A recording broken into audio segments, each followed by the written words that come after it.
The reason you're not losing fat has nothing to do with your willpower, your diet, or your workout.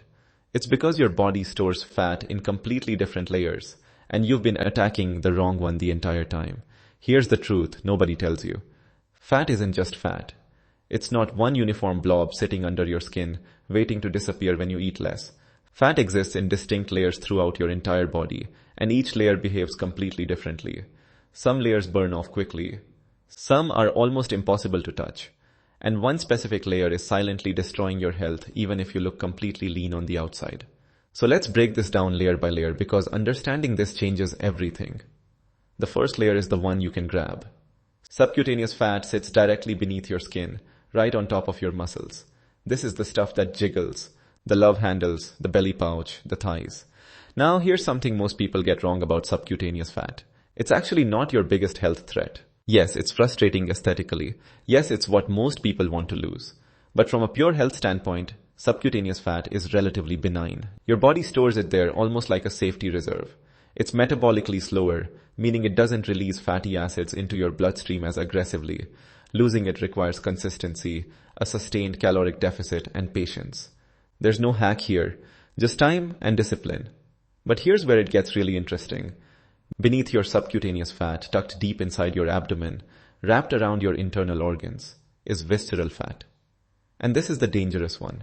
Visceral fat is metabolically active in the worst possible way. It releases inflammatory compounds, disrupts insulin signaling, and has been directly linked to serious conditions, including cardiovascular disease, type 2 diabetes, and even cognitive decline.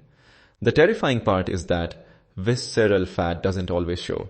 Plenty of people carry dangerous amounts of visceral fat while appearing relatively slim. Scientists actually call this TOFI, thin on the outside, fat on the inside. Your bathroom scale and even your mirror can completely miss this problem. So how do you know if you have it? Waist circumference is a simple indicator. Generally, men above 40 inches and women above 35 inches are at elevated risk. The good news about visceral fat is that it responds faster to lifestyle changes than subcutaneous fat does.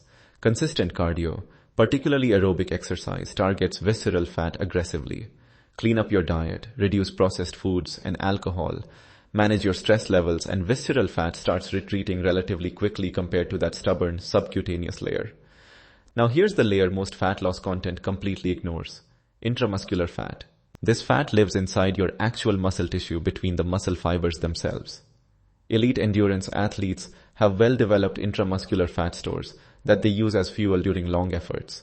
But in sedentary or metabolically unhealthy individuals, excess intramuscular fat contributes to insulin resistance and reduced muscle function.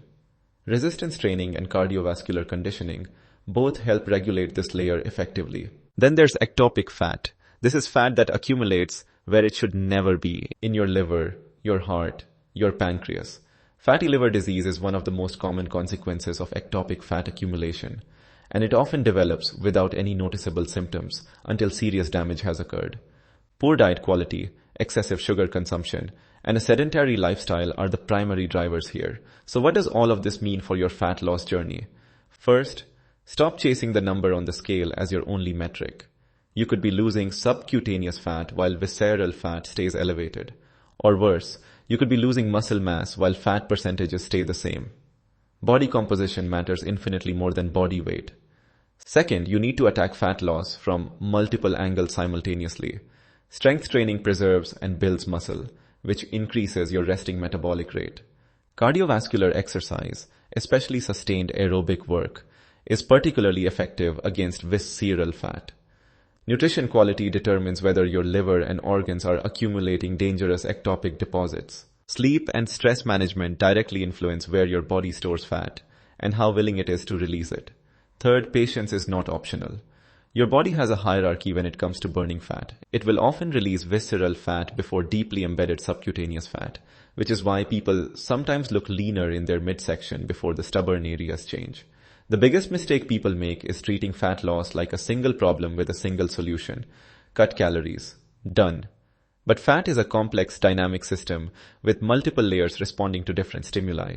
When you understand the layers, you stop wasting energy on approaches that target the wrong problem. You get strategic, you get smarter, and you actually start winning. That's the real game. Now go play it differently.